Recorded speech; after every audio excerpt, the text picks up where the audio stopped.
I agree. Yeah, I agree. That's how I learned my programming as well. Yeah. All right. So you've been doing that. Is that what you're currently still doing?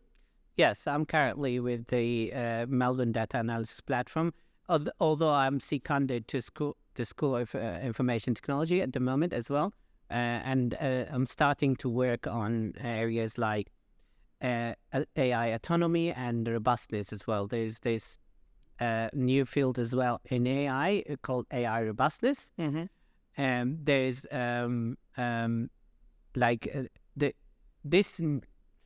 this deep neural network that we've discussed. If they found out that they're really vulnerable to attacks. What I mean to attacks is that if you got, let's say I've got a model that would recognize faces. Mm-hmm. Okay. What they found out is that if, for example, I wear a T-shirt with a particular patterns, okay, Yeah. and then I pass through this image of me wearing these shirts of patterns, the model that will identify my face will get confused because of the T-shirt, because of the pixels that really this pattern of color Throw off the model. Yeah, it will throw off the model. This is what they call it adversarial attacks.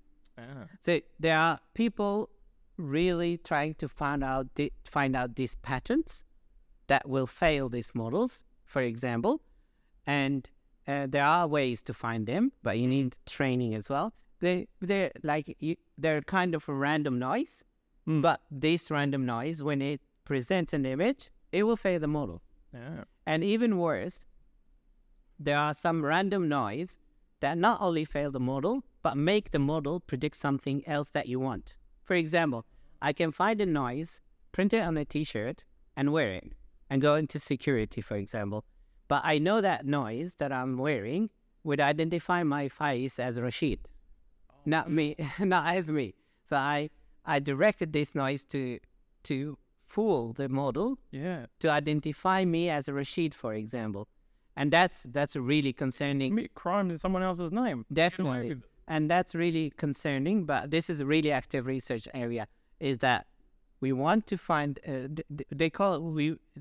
what we call is we find defense policies or defense strategies. Is how can we pick up these adversarial attacks, and that people are trying to fool this system. And these systems are already deployed in securities and stuff. But finding this particular noise is not an easy task, but it's possible. That's what they found out by accident. And even the AI is impressive, is extremely vulnerable to attack. Yeah, of course. And this is a form of penetration testing. Definitely. Correct. Yes, it is a penetration test. Yeah. You're right. For AI, Yeah, for an AI. That's the new version of identity fraud. Definitely, yeah. Oh my God. Even worse, like for these autonomous cars. So people what would they do if you go at the street, there's a stop sign, right? People would find, let's say, a speed limit.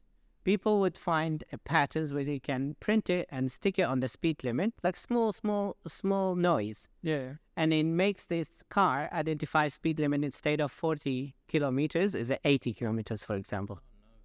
And that really messes up the autonomous vehicle industry. Or make the car identify stop sign as a giveaway sign, for example. And that's extremely concerning for a lot of reasons, definitely. And this is really a very active research area that the AI researchers are trying to find defenses to prevent this kind of attacks on that. Okay, but in that case, wouldn't you need access to the models themselves? Definitely. So there are different kind of attacks. There are attacks for when you have access to the model and the parameters. You can design attacks. Yep. There are some attacks as well when they call it the white box, and there's this the gray box where you don't have access to the model parameters, but you have access to, for example, the output. Okay. This is the gray box, and there's the black box where you don't have access. You don't know anything about the model, but you make assumptions. Yeah. Because if you're in the area of AI, most of these models are pre-trained models, like that you can find on the internet, for example. You can assume that this model is pre-trained on some kind that, and they can definitely. It's harder to design adversarial attacks in the black box models, but most of these models are already open source, and people can get them from the internet, and they have white box at the moment, and they can design attacks. Yeah. Okay. All right. That's very interesting, actually. But I do want to ask, what does the future hold for you, Zaher? Yeah. So the future for me, I'm gonna stay working at the university for the time being. I'm very interested in researching the areas of AI, particularly robustness and the adversarial attacks stuff, and interested in the knowledge distillation part, where can we compress these large models into smaller models and put them on the edge, and because I think this is where the AI should this is where we should push the AI to go, to prevent these big companies so we don't repeat past mistakes. Because when the social media wave started, nobody cared. Oh, I've got a Facebook and Google for free, but we didn't know that they were collecting information about us. Now Google might know about myself more I know about myself, for example, or they know more what the government know, for example, and that's very concerning. So this kind of directions that I think the AI should go, and we might help make it possible as well. Interesting. All right. I think a good place to finish up is you've got a very interesting YouTube page. I had a look. Yes. Tell us a little bit about it. That's a personal project that I'm making. So what I did is I found out there's like this new concept in AI that's coming out in the last 5 years. There is not much material on the internet in the Arabic language that explains it. What I decided is I make a new YouTube channel for myself, trying to explain these complex models and ideas to the youth and the Arabic language speaking, because there's no place that explains it very well. There are some people attempt to explain, but it's not. They don't go into detail. And I try to go into detail. I try to make it as simple as, and I named my page as Awraq Almiya, meaning scientific papers.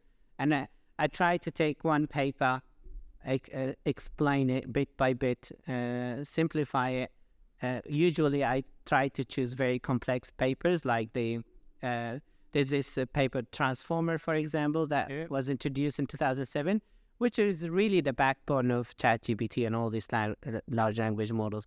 So I think it's very important for our people to understand this concepts technically. So we really, for our community, we have to participate in this revolution, I guess. We shouldn't really set aside and see other people leading the way. And I think participation in this kind of stuff, we do need to understand what's happening. We need to study it. And the channel is a way of also giving back to the community for in this area as well. Yeah, it's really great. Like I think you explored the Bitcoin white paper in there. Definitely, yeah. I did as well. Yeah. The Bitcoin. I really love reading papers. And the other way is the other goal for me is the best way to understand a thing or an algorithm or a scientific paper is try to teach it. When you try to teach a thing, you will really understand it. And this is two-way benefits for me as well. I'm benefiting from making these videos because I'm teaching myself as well. And when you try to learn something and you're in mind that you want to explain it very well and in the simple terms, this is when you really get the essence of the thing that you're trying to. So I wanted to learn Bitcoin, for example, and I went to the white.